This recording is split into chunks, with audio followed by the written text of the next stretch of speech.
English revision for Year 10, Session 3.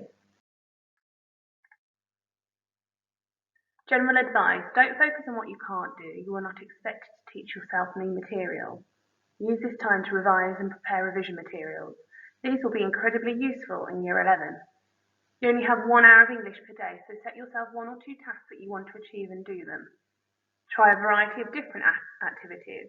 You might decide to just do online tasks through Seneca or Sam Learning one day, and then try some written work the next day, followed by a day of making revision materials, like cue cards. A reminder of the set tasks. You can find all this work in File Explorer, Pedmore Shared Area, Q Drive, English, Student Write, Year 10 Home Learning. There's a reminder of the Sam Learning website and the Seneca Learning website, which you have a login for. Revisit your prior learning. Reread the 15 poems from the Power and Conflict cluster in your anthology. Select 3 key quotations from each poem. Create revision cards of these and learn them. Make notes on how each of the 15 poems can be linked together and why. It is really important that you understand each of the poems. Choose 1 poem to focus on at a time. Make sure you're able to do the following. Briefly explain what the poem is about. Link the poem to different themes and ideas. Choose, annotate and learn 3 key quotations, creating them into revision cards. To challenge yourself, explore wider reading and contextual information. There are some things in the home learning folder to help you with this. London by William Blake. I wander through each chartered street near where the chartered Thames does flow, a mark in every face I meet, marks of weakness, marks of woe. In every cry of every man, in every infant's cry of fear, in every voice, in every ban, the mind-forged manacles I hear.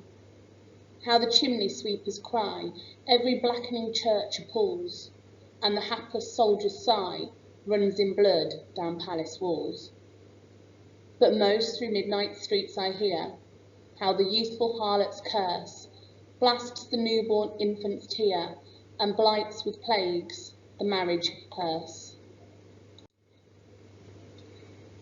London was published in 1794. William Blake was an English poet and artist. He held quite radical social and political views for the time.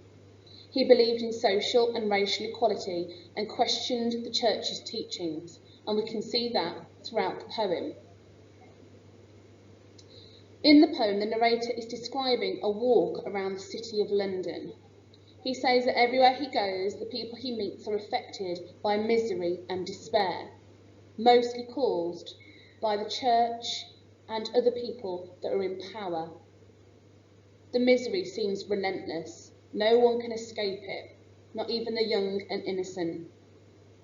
People in power, like the church, the monarchy and wealthy landowners, seem to be behind the problems and do nothing to help the people in need.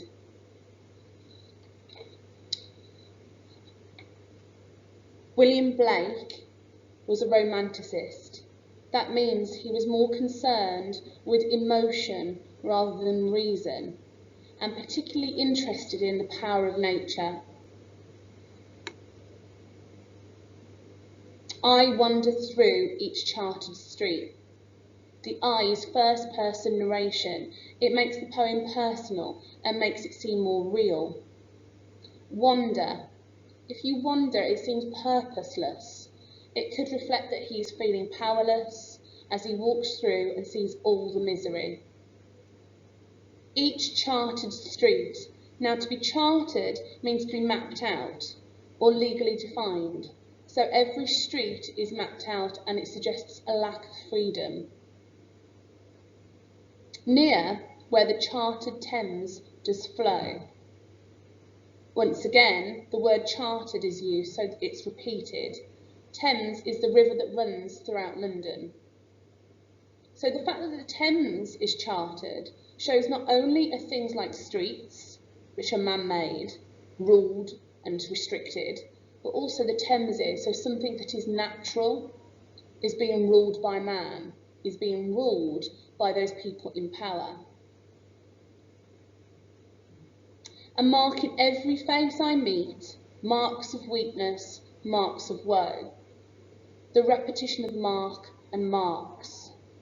To mark something is maybe to notice something, but also it has the idea of permanence, to mark something, to brand something. So every face is marked with weakness and woe. The fact it is every face suggests that every single person on this walk around London has been tarnished with this misery. Weakness and woe, the alliteration of the W, it creates a feeling of bleakness and despair.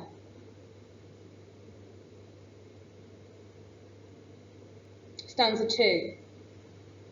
In every cry of every man, in every infant's cry of fear, in every voice, the anaphora of in every,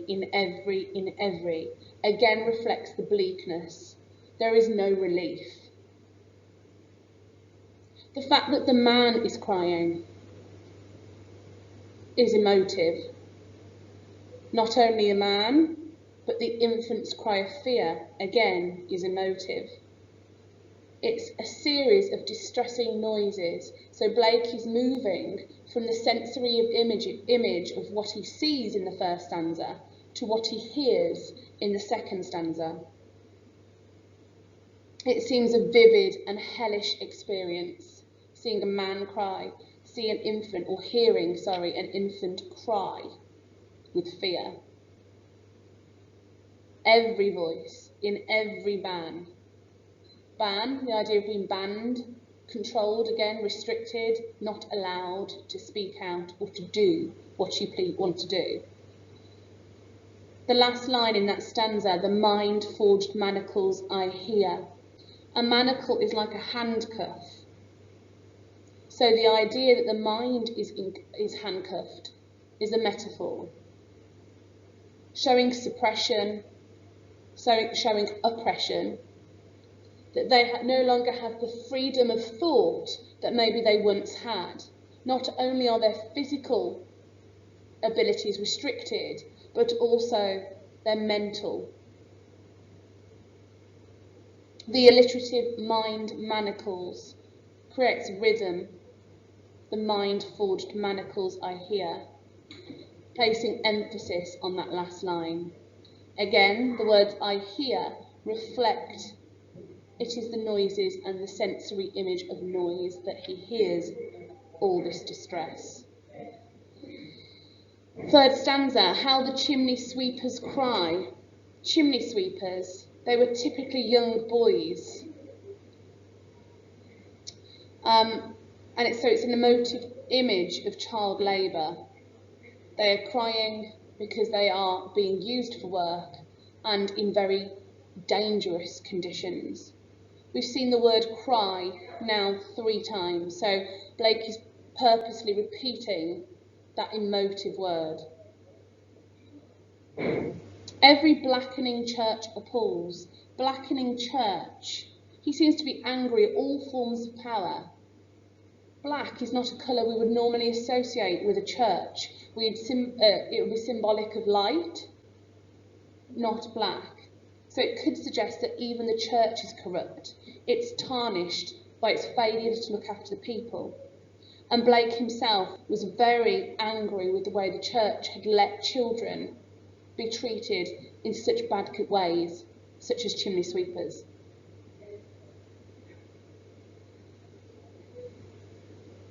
So the blackening church appalls. The idea of it being appalling shows how distressing the church is and what it stands for. The hapless soldier's sigh. Hapless means unfortunate. So the unfortunate soldier's sigh, the sibilance of soldier's sigh. It runs in blood down palace wall. We can almost hear the sigh through the sibilance. A sigh can't run, so it's personified. It runs in blood down palace walls, and the emotive blood, the violent and gruesome image that produces of a church, which is black, and then a palace wall, which has blood running down its walls. Therefore the monarchy are to blame for whatever war the soldier has died for.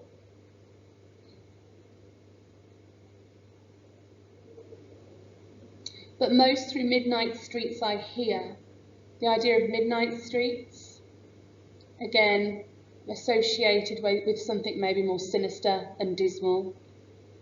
And again the repetition of I hear, how the youthful harlots curse. Now a harlot is a prostitute. She's youthful. So again the idea that the corruption of the young and the innocent.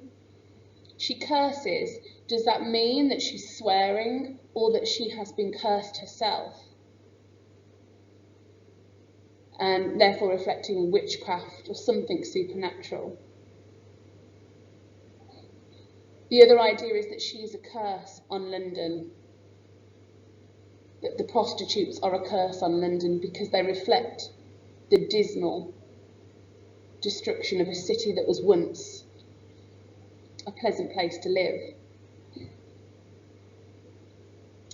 Blast the newborn infant's tear. A newborn next to a prostitute. They are juxtaposed to show how sinister images like a prostitute on a midnight street are once again corrupting the young innocent babies, a newborn in fact. So it contrasts the idea of youth with the sordidness of prostitution.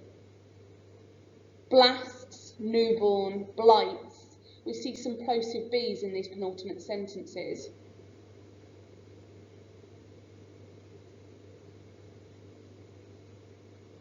Creating a power in the language, a power of illness and disease. Blasts the newborn infant's tear. Again, tear links with cry. Woe is everywhere. Pain is everywhere. Blights with plagues. Destruction is implied by blights and plagues, and it hints at something that's uncontrollable and destined to affect lots of people. This illness will continue. It's a metaphorical illness that has begun with the people in power and has now filtrated the civilians that live there. Lastly, the marriage hearse. An oxymoron. Marriage is normally an image which we associate with happiness, but here it is associated with death. Everything that was once happy and positive is now destroyed.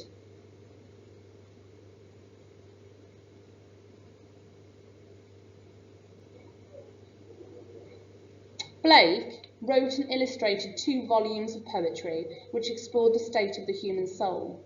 The Songs of Innocence are positive poems which focus on childhood, nature and love, whereas the Songs of Experience, which London is taken from, look at how the innocence is lost and how society has been corrupted. This is a dramatic monologue. The first-person narrator speaks passionately and personally about the suffering he sees. There is an A-B rhyme scheme. If you see, it goes street, flow, meet, woe. It's unbroken, this rhyme scheme, and could suggest the relentlessness of the misery that he sees. The regular rhythm could reflect also the sound of his feet as he trudges around London. The misery is relentless, and the downtrodden, deprived people he meets come one after the other. You see, the first 2 stanzas focus on the people he sees and hears, before there is a shift in stanza 3 to who is responsible. The palace, so therefore the monarchy, and also the church. The final stanza looks at people and how even newborn babies are affected. The language is very emotive and powerful. There is repetition to emphasise how many people are affected and how society needs to make a change. I've also talked about the idea of the senses. It's a very visual poem. And again, there are lots of contrasts to show how everything is affected and nothing pure or innocent remains. Blake was inspired by the French Revolution, and this is shown throughout the poem as he wants to make a change. He wants the people in power to be overturned and a new radical London to exist. So now what you're able to do is be able to summarise what the poem is about in full sentences. If you have a blank copy of the poem, you need to annotate the poem with points you can remember from what I've just discussed, but also any personal responses you have to particular lines from the poem, ideas you have from reading it now. You must make sure you can select 3 or 4 quotations which you like the look of, which give you opportunity to hit the mark scheme we'll look at shortly, and to explode them. So when you explode them, you must explore multiple connotations of individual words and techniques. If there is a metaphor, what can you say about that metaphor? Not just one interpretation of that metaphor, but 2 or 3. Also, what are your personal responses? What is Blake's attitude and how is it reflected through the lines? Are there any themes that the line links to? And is there any context that you've learned or will learn about Blake that you can relate in? Can you say anything about the poem's form, how it appears on the page, the stanza length, the rhyme scheme? We've already talked about the A-B-A-B rhyme scheme. The fact that it has 4 short stanzas, what could we say about that? We've also discussed that the rhyme scheme reflects Blake's walk around London and the trudge of his feet upon the pavement. Is there anything else you could say about the form, how it appears and how it is structured? Now, what else you can do to enhance your analytical responses is some contextual research. I've already mentioned that Blake was a romantic poet. He was part of the Romantic period. What does that mean? What were they inspired by? Make sure you research and see what else you can find out to do with Romanticism and maybe what links into London as a result of that. In addition, I have mentioned there is a historical event in France which Blake was a supporter of. What happened in France? Research that. And why was he affected by it? Why was he a supporter of it? What did Blake want? And again, how is that reflected in the poem of London? You can also look at the British Library website where there are articles on Romanticism. There are articles on Blake as a poet, a bit about his personal life and how he grew up and the world in which he embraced. There are some resources in your home learning folder, and there are other interesting articles that you can access on the British Library website. The more research you do into these things will enhance your response and your understanding of what world Blake was living in and why London was in such dire straits. Next, you need to start thinking about the links between poems. How and why does London link to other poems within the collection in your anthology? We know this is a poem about power, about people and power and the oppression of ordinary people. Where else have we seen that? Clearly, it is evident in the likes of Ozymandias, where a king has manipulated his own people, and his arrogance and self-assurity is evident throughout the poem. Where else is this idea of power evident? Remember, all the poems are linked by the theme of power and conflict, so be more specific about the links you are making. For example, this poem clearly shows the power of an establishment and the poet's reaction to this, so what other poems also contain similar ideas? There are many more that you could link in for different reasons. Map it out, plan where your links are, where the obvious links are, and where maybe the more unobvious links are, and start to be considerate of the differences and similarities. Here is an example of an exam question that could be used for the poem of London. Compare how the abuse of power is presented in London and one of the poems from the cluster.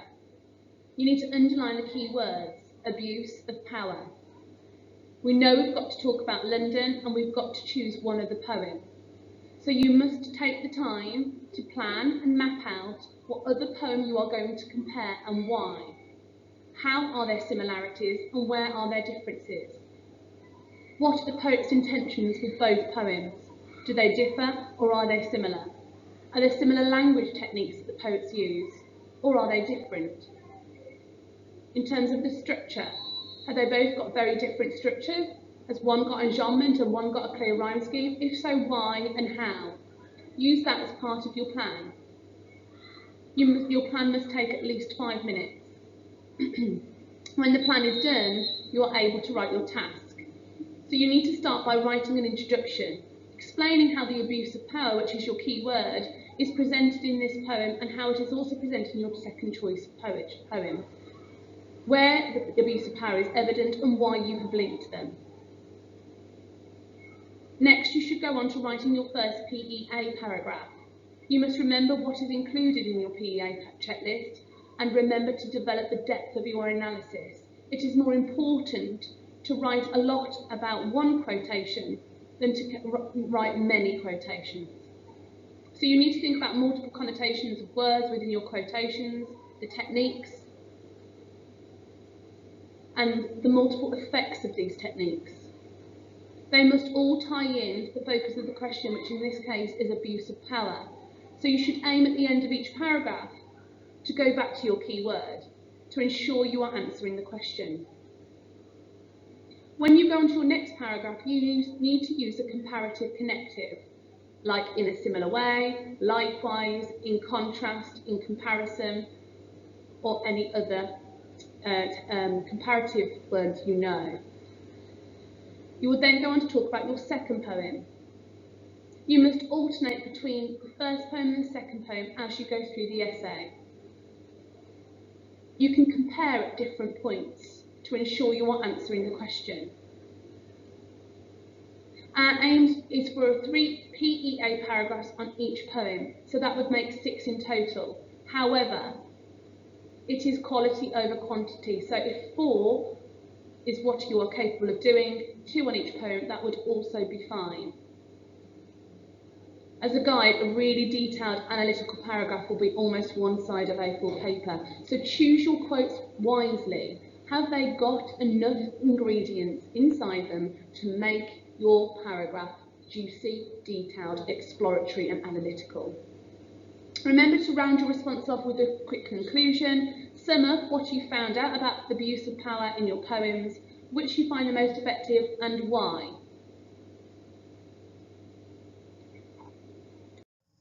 Here is the example of the poetry mark scheme. On this mark scheme, it shows you what you have to do in order to access the highest marks. The question is out of 30, and it marks you against AO1, AO2 and AO3. For the top band, for level 6, look at the key words on the left-hand side: convincing, critical, analysis and exploration. So the idea of offering alternative interpretations, exploring quotes beyond their obvious meanings, thinking of layers of meanings and building those layers. Think about the iceberg effect. So is your response critical? Is it exploratory? Does it compare throughout? Do you have those comparative connectives throughout your essay, but also some elements of comparison at the end of paragraph? Do you use quotes which are embedded? Are they judicious in the sense of, are they there to support the work that you're doing, and are they filtrating your responses, not as one big chunky quote, but little and small quotes that are embedded in your response? Remember, this is for the top marks. Are you analysing a writer's use of methods with clear subject terminology, which isn't just labelled, but analysed? Are you exploring the effects of these methods on you as a reader? Are you linking in contextual factors, either about the time in which the poem was written, or about the ideas that are offered in that poem? the themes that are offered in that poem, and also the poet's historical background, their personal background, and how that has impacted on the poem and the question that you are dealing with in the exam. Level 5 is thoughtful, developed consideration, 21 to 25 marks. Again, it's thoughtful. In order to be thoughtful, you need to have offered more than one or two interpretations of your quotation. Is it developed comparison? Is there a clear sense that you've thought about the links between these poems, the similarities and the differences? Are you examining the writer's methods and how they impact on you to create meanings, etc.? As we move down to more of the 16 and 20 marks, then we can see what we need to do in order to pass at the grade 4 and 5 levels. So clear comparison, effective use of quotations to support, clear explanation of writers' methods with appropriate use of relevant subject terminology, understanding of the effects of those techniques, understanding of ideas and perspectives and contextual factors, and so on and so on. So you must become familiar with the key words in your mark scheme in order to achieve at the highest level. Are you being analytical? If there's no example of an analysis, are you being clear?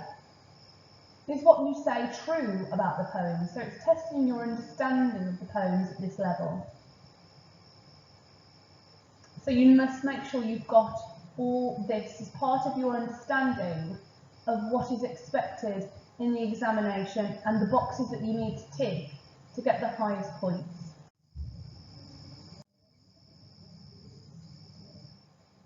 A reminder again that you can access any information in File Explorer, Pedal Shared Area, Q Drive, English, Student Right, Year 10, Home Learning.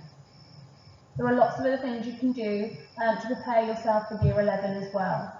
In terms of reading other set texts that you know you are going to be studying, for example, Jekyll and Hyde, Frankenstein or A Christmas Carol. You can make notes, you can research about events and themes and characters. You can start to collate cue cards on certain quotes and explode those quotes in terms of what they mean, alternative interpretations, language, etc. And remember to use the British Library for more contextual information.